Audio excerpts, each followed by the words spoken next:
தமிழ் பேசும் அனைத்து சகோதர சகோதரிகளுக்கும் நன்றி கலந்தனுக்கும் நான் உங்கள் புகழ் சார். இன்றைய பதிவில் நம்ம பெண்கள் பயன்படுத்தக்கூடிய நாப்கின் இதை பத்தி தான் பார்க்க போறோம். இந்த பதிவு உங்களுக்கு சங்கடமா இருக்கு அப்படின்னா கண்டிப்பா நீங்க இந்த பதிவு ஸ்கிப் பண்ணிட்டு போயிடலாம். சரி, ஓகே. இந்த நாப்கின் அப்படின்ற விஷயத்த பெண்கள் பயன்படுத்தலாமா கூடாது அப்படின்னு கேட்டீங்கன்னா கண்டிப்பா பெண்கள் பயன்படுத்தக்கூடாது.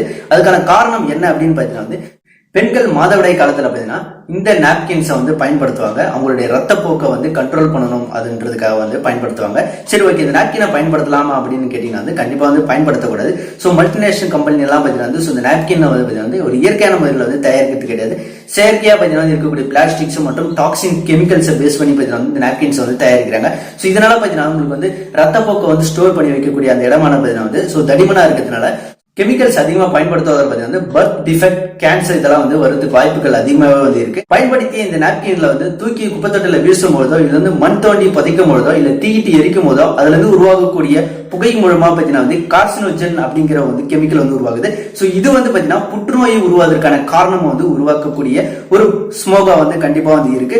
இதனால பாத்தீங்கன்னா இந்த செயற்கையா தயாரிக்கக்கூடிய இந்த நாப்கின் வகைகளை கண்டிப்பா பெண்கள் பயன்படுத்தவே கூடாது. சரி, ஓகே. இதுக்கு மாற்று என்ன வழி அப்படின்னு கேட்டீங்கன்னா வேப்ப இலை மூலமா தயாரிக்கிறாங்க, கற்றாழை மூலமா தயாரிக்கிறாங்க, வெஜிடபிள்ஸ் கொண்டு தயாரிக்கிறாங்க. மேலும் பாத்தீங்கன்னா வாழை நார் மூலியமா தயாரிக்கக்கூடிய கண்டுபிடிப்புகளும் வந்துருச்சு. இந்த மாதிரியான இயற்கையான சூழல்ல இருக்கக்கூடிய நாப்கின்களை பயன்படுத்தினா ரொம்பவே நல்லது அப்படின்னு சொல்லலாம். அது மக்கக்கூடிய காலங்கள் குறைவு. சோ அதனால எந்த ஒரு சைடு எஃபெக்டும் கிடையாது. சோ இயற்கையான நாப்கின்கள் பயன்படுத்தும்.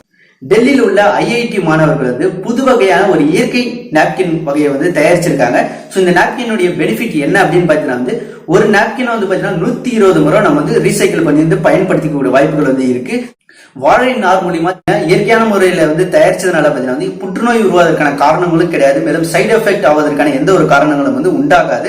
மேலும் இந்த நாப்கினுடைய வாழ்வு காலம் பாத்தீங்கன்னா 2 வருடங்கள் வரை நம்ம பயன்படுத்தாம அப்படியே வச்சுட்டு இருந்தா இருக்கும். சோ ஒரு நாப்கினை பாத்தீங்கன்னா 120 முறை நம்ம பயன்படுத்திக்கலாம். சோ இதனுடைய விலை அப்படின்னு பார்க்கும்போது பாத்தீங்கன்னா சான்ஃப்ரோ என்னும் நிறுவனத்தோட சேர்ந்து இந்த IIT மாணவர்கள் இதை மக்களுடைய பயன்பாட்டுக்காக கொண்டு வர போறாங்க. சோ இதனுடைய விலை கொஞ்சம் அதிகமாக தான் இருக்கு. 2 நாப்கின்களுடைய விலை பாத்தீங்கன்னா 200 ரூபாய். சோ இதனுடைய விலை கொஞ்சம் அதிகமாவே இருக்கு அப்படின்னு நம்மளுடைய கருத்து. சோ மக்களுடைய பயன்பாட்டுக்கு வரும் அப்படின்னா விலை குறைஞ்சு வந்துச்சு அப்படின்னா மக்கள் அனைவரும் பயன்படுத்துவாங்க. இயற்கையான முறையில் தயாரிக்கும் நாப்கின்களை மட்டும் பயன்படுத்தி உங்கள் சுகாதாரத்தை காத்திருங்க.